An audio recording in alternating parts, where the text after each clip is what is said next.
Hey there, welcome to School of Emo, the podcast where we dive into the world of emo, pop punk, and everything in between. If you've ever found yourself in your car screaming the lyrics to Taking Back Sunday, wearing way too much eyeliner in the early 2000s, adding a buckle or a chain to every outfit you've put on, you are in the right place. I'm Erin Judge, and each week I will be your fellow student, guiding you through the music, the culture, and the history that shaped an entire generation of angsty teens. I am not the teacher of this school. I am a fellow student, here to learn alongside you and from you. Together, we will cover a lot of information that doesn't really matter, but will remind us of the days of stalking MySpace channels and getting lost in chat rooms. So connect your dial-up, turn on your webcam, and let's go to School of Emo. Welcome back to School of Emo. Today we are going to talk about one of my favorite bands to see live of all time, and that is Story of the Year. Their energy on the stage is top tier, and I feel like they're one of the most underrated alt rock, emo, whatever we want to label them, bands of our time, and especially that third wave of emo. They don't get enough credit for their energy and what they put out, and their music, and they have new music coming. So this is perfectly timed with one of their newest songs. So we're going to rewind a bit all the way back to 1995 in St. Louis, Missouri. That is right. We are leaning into the Midwest this week and the Midwest emo revival that Story of the Year was part of. So they first formed as a band under the name 67 North. Then they changed their name to Big Blue Monkey around 1998 and actually released a couple of EPs as that band early on. But by 2002, they changed to Story of the Year. And they said, like accounts retold over time, that there was a blues group that already had the Big Blue Monkey name. And so that might have been the reason why. But in an interview, Dan Marsala once said, we just didn't like the name. So they changed it. And Story of the Year has been the stick. It's what they've stuck with since 2002. Whether they regret that or not, they'd have to tell you. I don't know, but very interesting. So let's talk about the members before we get into the albums and what really made Story of the Year what they are now. This is one of the bands that has a pretty solid lineup. There's a couple of changes that were made, but overall, their lineup has been pretty solid and steady over time, with Dan Marsala on lead vocals, Ryan Phillips on lead guitar, Adam Russell on bass, hittedly for a period of time. So we'll get into that, but he's back. Josh Wills on drums. And then we did have Philip Sneed as rhythm guitar backing vocals for a period of time. He also played bass during one transition whenever Adam was gone. But he was also kicked out of the band in 2018, likely related to a scandal of his wife, about his wife, like some sort of his wife may have been in an affair with some politician and then had this whole thing blow up and then maybe even lied about the affair. I don't know, couldn't find a credible story on that. But that is what Reddit retold. But might have also just been because of disagreements with the band and Sneed not kind of vibing with the rest of the band members. May have been that Adam came back on bass. Who knows? It's not fully disclosed, but he did say in 2018 that he was kicked out and let go from the band. So he was fired. And we do know that to be true from his lips, but not much has been talked about. In earlier incarnations of the band, so the very early years, there were other members, John Taylor, Perry West, Greg Hopt, but they were not part of the Story of the Year. So the Story of the Year we know of today, and we're going to lean into Story of the Year, not Big Blue Monkey, where these members might have been, in and out. So Story of the Year started like a lot of bands within the scene in kind of the underground space. So they really started in that local St. Louis scene, underground venues, very much a DIY experience, just like many of the bands that we loved during that time. And that's where they released the Big Blue Monkey EPs. 3 Days Broken was released in 1998, Truth and Separation in 1999. And then after 2002, when they changed their name to Story of the Year, they kind of stepped into that next phase. So it's kind of like they moved out of just the local scene with the name change, which makes it seem like Story of the Year just kind of went straight into a breakthrough album. But the work behind the scenes was just done under a different name. So 2003 is where Story of the Year made their debut with their name with Page Avenue. This was released in September 2003, included singles like Until the Day I Die, Anthem of Our Dying Day. So many hits that they've been known for over 20 years. In an interview, Dan Marsala was talking about the hit song Until the Day I Die and said that it was a song about the band's friendship and loyalty. So his exact quote is, "That song is about our friendship as a band. For us, it's four men loving each other," which is really interesting. I feel like that's kind of one of those emo love songs that exist of, normal people may say I love you, but emo fans will say, I'll slit my wrist or whatever for you. So really funny that that was not necessarily about other relationships. It was just for the band. Now, whether that's actually true when they truly wrote it, maybe not. But it's interesting. The album became certified gold in the US, and by 2007 had sold 846,000 copies. So getting close to a million sales. And in this scene, in this genre, that is a huge deal. So one little kind of anecdote around this time, because this was the height of like Warped Tour, right? So this is where a lot of our kind of crazy fan stories and like weird band stories were happening, right? We had the Burt McCracken, Gerard Way stuff going on, maybe the Petey, like Pete from Fall Out Boy and Mikey Way. Their stuff going on, the drama between Brand New and Taking Back Sunday. And so Story of the Year also had their things going on.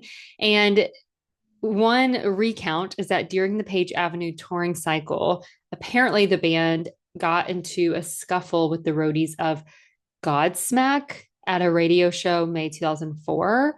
And so they posted pictures of their bruised faces on their homepage to showcase this fight and brawl they had during their tour.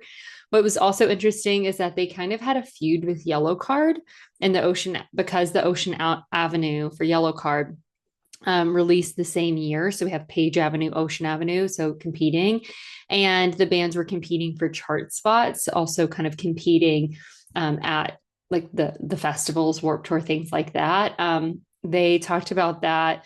Right now, the lead singer of Yellow Card, Ryan Key, and Adam Russell, they have a Star Wars podcast now. So the band members now are very close friends and have been for a long time. But they talked about it with the release of Yellow Card's kind of comeback EP they had a year, 2 years ago.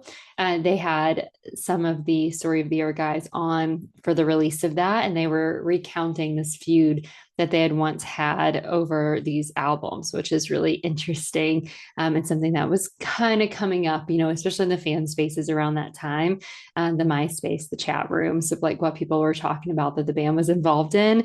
If that's all the drama that comes with it, that's not too bad, but just kind of funny around that time.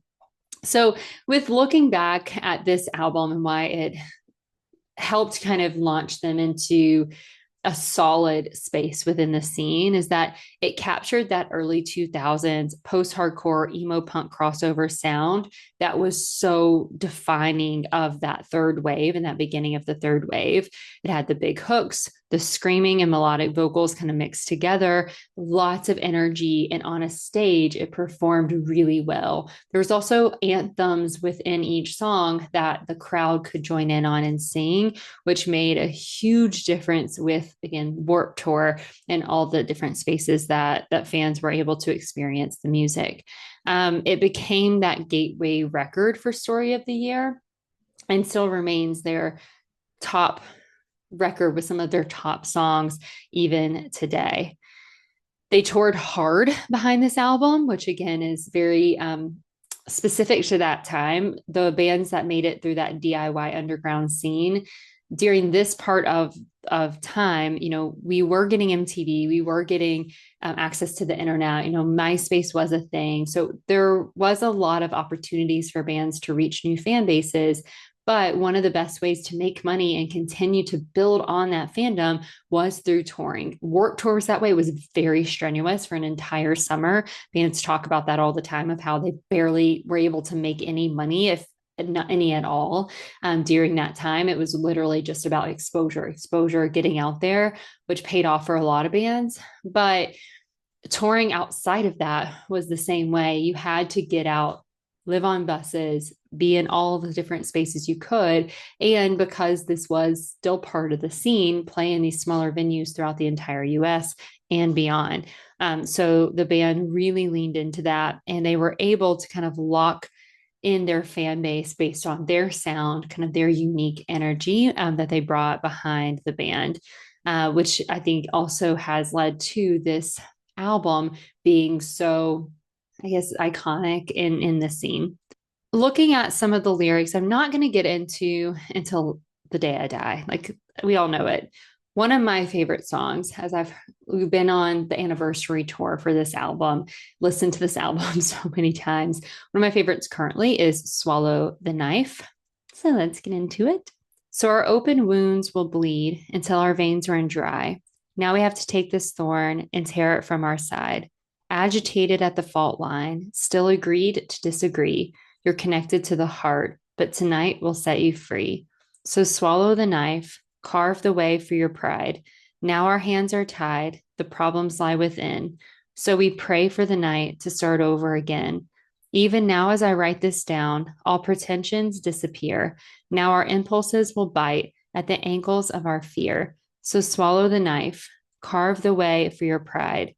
Now our hands are tied, the problems lie within. So we pray for the night to start over again. Now our hands are tied, the problems lie within. So we pray for the night to start over again. Words are spoken, words are broken down. So let's make this night be our best mistake. So let's take the time to wipe the blood away. Now our hands are tied and our world is caving in. Now our hands are tied, the problems lie within. So we pray for night to start over again. Now our hands are tied and the problems lie within. Words are spoken, words are broken down, broken down. So Page Avenue was the breakthrough. But what happens when bands follow that success? We get a next huge hit, and that was the second Story of the Year album, In the Wake of Determination in 2005. This was a heavier, more aggressive album and sound, showcasing that the band kind of wanted to go back to what they considered to be more their true sound. With Page Avenue, they were able to present with something a bit more palatable, something that fans could easily connect to, something that would be easy to listen to, that could be on radio. Where with In the Wake of Determination, they wanted to take that fan base and introduce them to more of the heaviness that they actually wanted from their sound and wanted to be. This one debuted at number 19 on the Billboard 200, likely from all of that work they did through the Page Avenue era. It didn't match Page Avenue commercially. Sales were only around 180,000 US units in 2007, so within 2 years. And the heavier direction, unfortunately, did alienate some of their fans and didn't translate to the same kind of TV, radio traction that Page Avenue offered, which makes sense.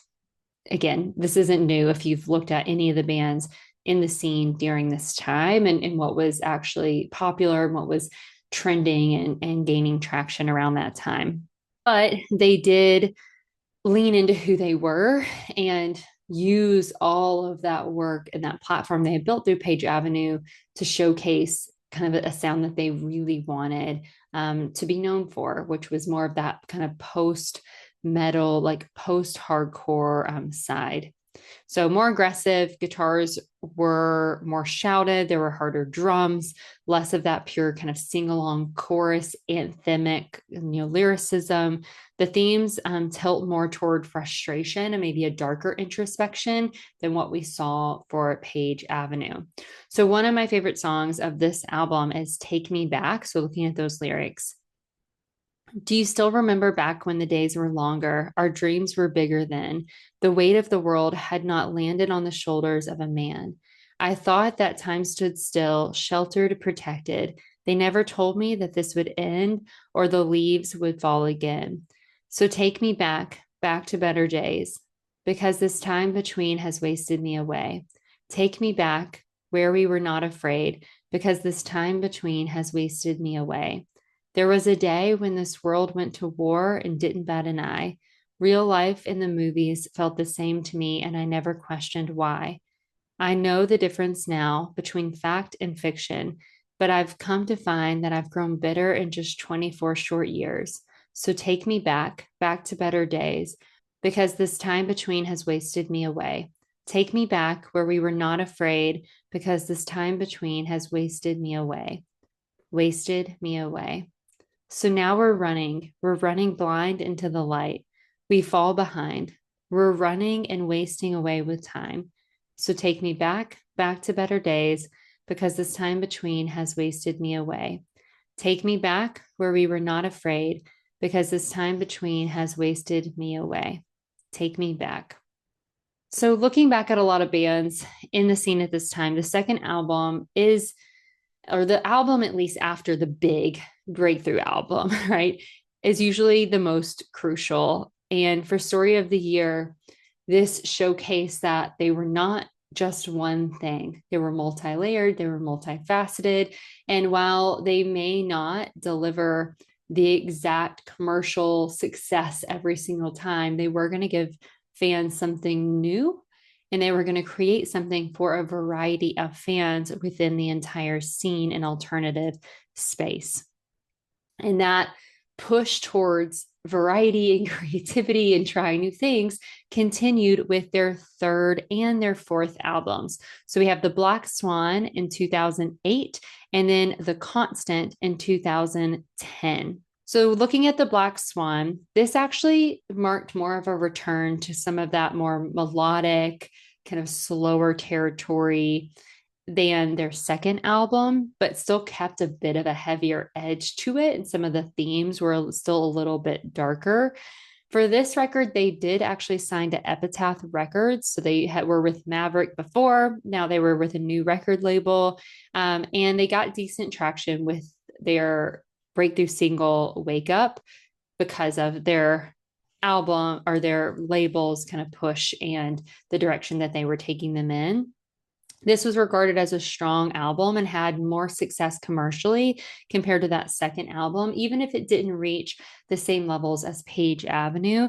We're also kind of moving into, 2008, where the kind of emo space and even alternative space was kind of on a little bit of a downturn, right into like the early 2010s before what we might consider to be the revival of it all. So the second wave of emo was kind of at the lower side. So that could also be a like their success with this album could be a reflection of that.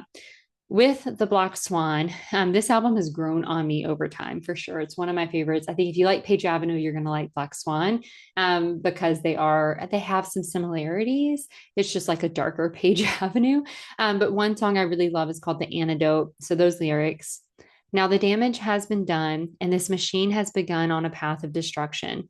We need the medicine to reverse what's been done. Before this disease has destroyed everything we know, everything we know. All we need is a reason. All we need is right here inside us all. With our weapons drawn and all our resources gone, we're facing extinction. The only antidote consists of blood, sweat, and hope, and a blueprint to save us from all we've become. All we've become. All we need is a reason. All we need is right here inside us all. All we need is a reason. All we need is right here inside us all. Here inside us all. Now the gears will fail to turn as the lights go out, and the sun will be all that burns on our way down. But right now we have to understand the problem and overcome. So arm yourself. You'll mind your gun. It's time to learn, accept what's done, and yeah, to repair this destruction. So in 2010, also with Epitaph Records, they released their next album, The Constant. And this had the single I'm Alive, which was released prior to the album to kind of build traction. So in late 2009, leading into 2010. They also recorded a cover of Just Close Your Eyes, which was originally done by Waterproof Blonde for the WWE music album. And that really did help kind of push this album forward. This one is kind of a blend. It's a little softer, still has some hardness to it, not quite as much as that second album, but a little bit more, I guess, diverse compared to some of their other albums.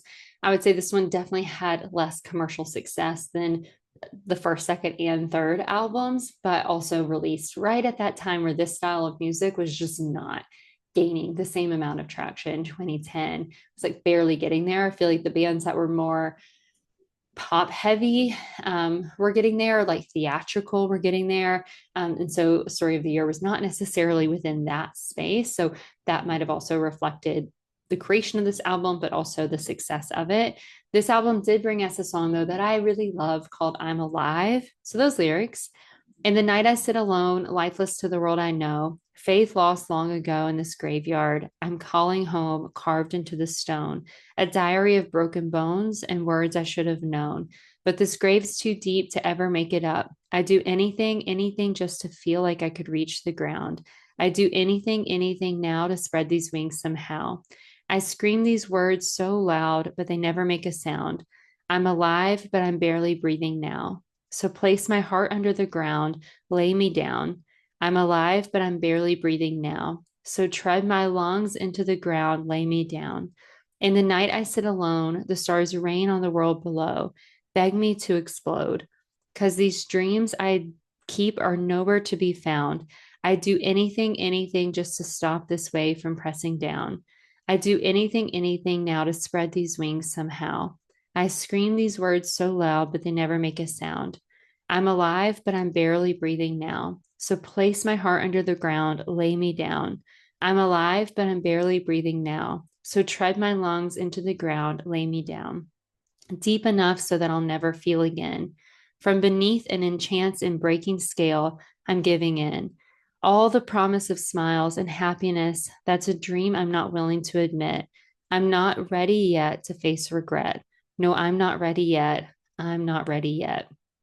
So, as I kind of alluded to for this album, between 2008 and 2010, the scene was shifting. The emo pop punk space was moving more towards kind of a decline commercially as other genres were rising and changing.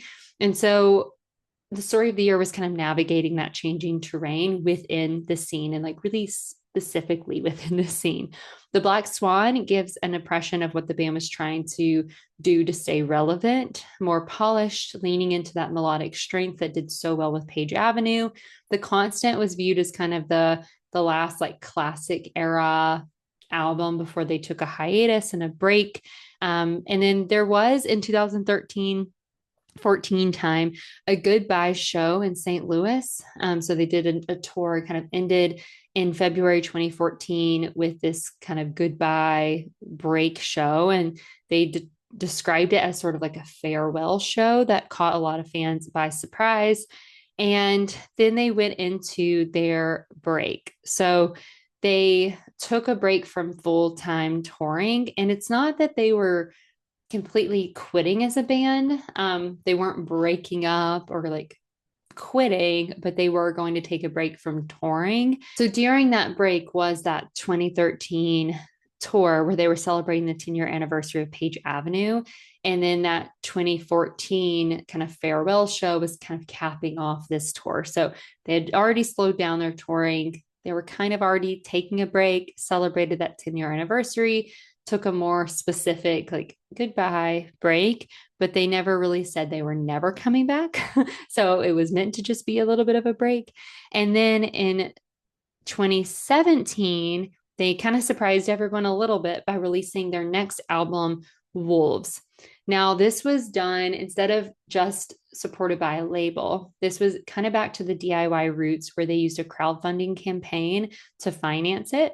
And then they released their first single in 7 years, Bang Bang, in October of 2017 to like really gain traction for what was coming in December of that year. The wolves is described by Dan as a metaphor. So the idea of wolves closing in and time running out. This is also the period where Adam Russell had left the band. Philip Snead filled in on bass, but then Russell returned in 2018 and then Snead was kicked out of the band. So the making of the album, we have Philip Snead on bass instead of Adam. But then by the time that the album was really, truly touring, kind of in the middle of that, we got Adam back. So very small shift in the band at that time. And this is where the band kind of went back to what they wanted to be. This album was a bit heavier. It was a little bit more rock heavy. You got a little bit more of the screaming. And it still was a little bit more mellow than the second album, but it had some of that energy in it, which helped kind of bring fans back to what they expected from Story of the Year, what they loved about Story of the Year, and even brought in some newer fans because of the sound. And it was interesting to see it be a little bit more of a crowdfunding style, I think, at this time, because that kind of emo scene had dipped a bit. And this was kind of the comeback of it. This is sort of that period of time where we started seeing maybe what we would call fourth wave, like a revival of emo pop punk, as a lot of us that were in that third wave have gotten older and became adults. I think it kind of went back to our roots. So it's interesting to see that they took that same approach. And I think that is part of the success of that comeback as well. But looking at the single, the start of it all, Bang Bang, I wish that I could pretend there's a place for me with the skeletons where I never have to hide, and the God above that tucks me in at night. But this is more like the end of a fucked up dream where I swear to myself that I'd make it out alive. But before the angel could save my soul, I let her go. Bang, bang, a bullet to my head. Hey, hey, alive amongst the dead. One last kiss before I go. Bang, bang, a bullet to my head. Hey, hey, alive amongst the dead. One last kiss before I go. Now it's hard for me to keep smiling while I'm begging for a knife to carve away the thoughts of you and I. At least I can say that I've learned something about giving up and fighting for my life. Give me one last try and I'll get it right. Bang, bang, a bullet to my head. Hey, hey, alive amongst the dead. One last kiss before I go. This canyon in between where I stand in my defeat, at least that's what I keep telling myself. But the smile is short and sweet. I'm pulling out my teeth. I don't know how you know me so well. You know me so well. But when the heavens doors are closed and there's hell beneath my doors, promise me you'll give me one last kiss before I go. So with this comeback, they started playing festivals again. They reunited with their kind of war style constant touring. And then commercial success was still a bit more modest and not quite there. But because of them showing up and being in the spaces with their fans, their fan base remained committed and continued to grow. So it helped the band transition from this kind of major label, style that they were in before into a new phase of being more self-funded, mature, reflective, and more connected even to their fan base and what their fans wanted. And that brought us the 2023 album, kind of building off of that momentum, Tear Me to Pieces. So this was released in March 2023. And on Instagram, they stated, new album, Tear Me to Pieces, out now on Sharp Tone Records. So they did join back up with the record label for this. And this is one of my favorite albums ever from them because it's a little bit more polished, so catchy. Like there's some pop catchiness to it, like the way that they can do that kind of anthemic type of sound to their lyrics, I think is so addictive. And so this album showcases a lot of that. And it has a combination of their heaviness while still including some of those melodies that we love. So with pushing this album in 2022, like August, they released their first single, Real Life, alongside the announcement that they had signed with Sharp Tone Records.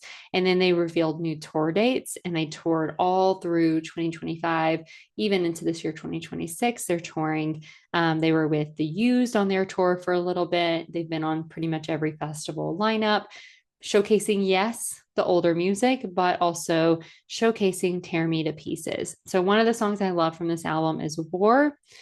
The lyrics: don't say that your words don't cut me deep with the knife between your teeth.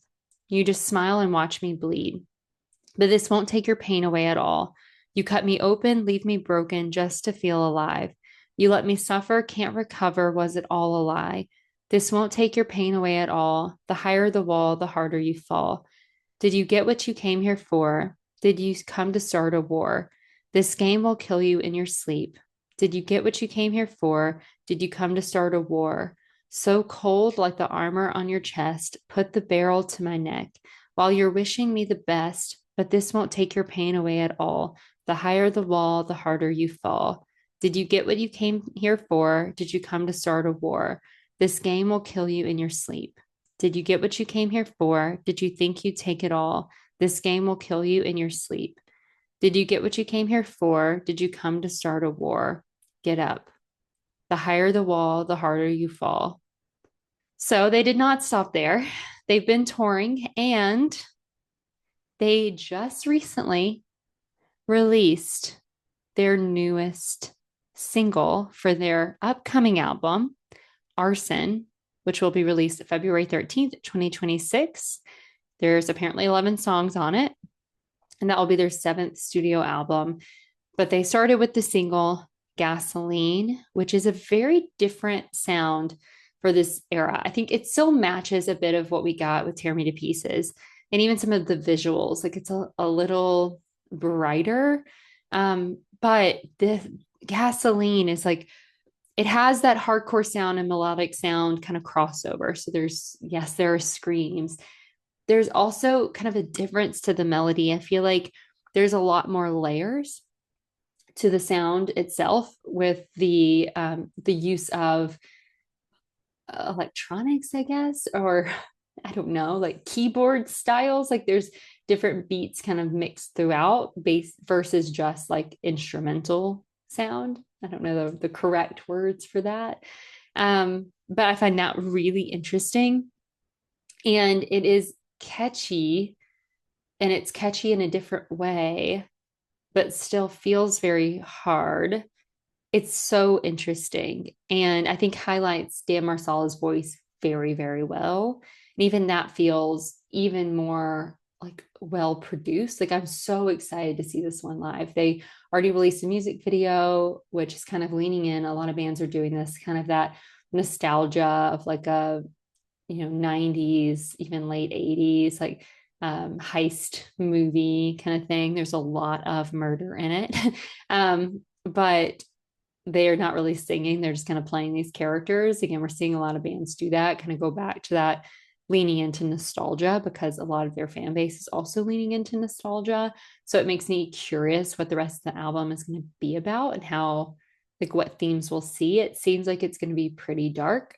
With Tear Me to Pieces, we got a lot of mature introspection of depression and sadness, and like the navigating hope and loss of hope and disappointment, like all of those themes, which I think are so fitting for where they're at in life, but also where a lot of their fans in their 30s, 40s, even early 50s are. And so this album is very similar, it seems, but we don't know too much yet. So Gasoline, it's very fast, and I encourage you, if you have not already listened to it, to go listen to it. That's your homework from this episode. And then prepare, because we will likely be getting kind of sprinkled singles throughout the next couple of months as we lead into this album release. I'm going to see Story of the Year on the Emo's Not Dead cruise at the end of January, and I'm hoping that they play even some unreleased songs for the album there. It's a great time to test it out. If anyone from the band or that world is listening, we would love to hear what else is on it. So I'm excited. I'm excited. And I'm excited for the tour that will likely follow. And I encourage you to, second homework is if they are coming to a a venue near you, or you're going to a festival that they're on the lineup for, if you haven't necessarily given them a chance live, go. I love that. I wish they were more not successful, but I wish they got more attention than they do. Again, I think that they are highly underrated in this scene, but I love that they play in kind of smaller, more intimate venues, which I think is the best way to experience this style of music. And their energy is just so good. They're entertaining. They seem to be having fun. I've talked about that a lot with bands where it's hard to see a band that you love that doesn't necessarily seem to be loving what they're doing. And I feel like Story of the Year is one that they're all on stage having a blast, like having fun, joking with one another. They're so good at what they do, but it also doesn't seem like they take it so seriously that it's like so polished to the point where it's not as fun. Like it feels like you're young again, and all just like in a basement having fun. And I think that is such a relief, like just refreshing in this space, and something I really love about them. And I have not seen them live in a while now. And so I'm very excited. I'm overdue. I'm ready to see them again. And hopefully I'll get a couple of experiences on the cruise within a full tour after this album is released. And hopefully that tour includes Nashville. So, looking at Story of the Year's impact on the emo space as a whole and their legacy, they were one of the bands that bridged that mainstream pop punk emo era and the heavier post hardcore side together. I feel like they did a great job kind of defining what that third wave of emo really looked like, especially early on in the early 2000s. They were part of that and such a solid thread through that. The biggest song, Until the Day I Die, remains a staple for many listeners with more than 150 million streams on Spotify. And if you made a list, any emo night you go to is going to have this song, right? It is one of the top songs that exist. And it's something that even if someone doesn't know Story of the Year, if you were alive and listening to music at this point in time, you've probably heard this song. So definitely iconic within like culturally. Their live shows have consistently been praised for their energy, emotion, and connection with their fans. Again, they are top tier. You look at festival reviews, and if someone went to see their sets, always great raving reviews because of their energy, what they bring to the table, like both with their skill, but again, also with the fan connection and the fun of it all, which not all bands can actually do. And they paved a way for bands within that space to evolve, to try new things, both from how they put music out, like with labels or self-funding, with how they decide to tour and showcase their music, but also the styles within that alternative space and within vocal ranges that they can try and do, and have still remained relevant and kind of active in the space, which is encouraging for bands that have come up behind them. So whether you already experienced Story of the Year in your middle school, high school days and have continued to be a fan, maybe you experienced them at one point and kind of forgot that they existed and you're coming back, or this is the first time you're ever experiencing Story of the Year, I hope that you take your homework assignments and enjoy them. And again, be on the lookout for what is coming next. And Arson coming in just a few months. That will be all of our Valentine present, right? February 13th, 2026. We'll get the new album and another chapter, which I'm sure will be exciting from Story of the Year. So I'll see you in our next class.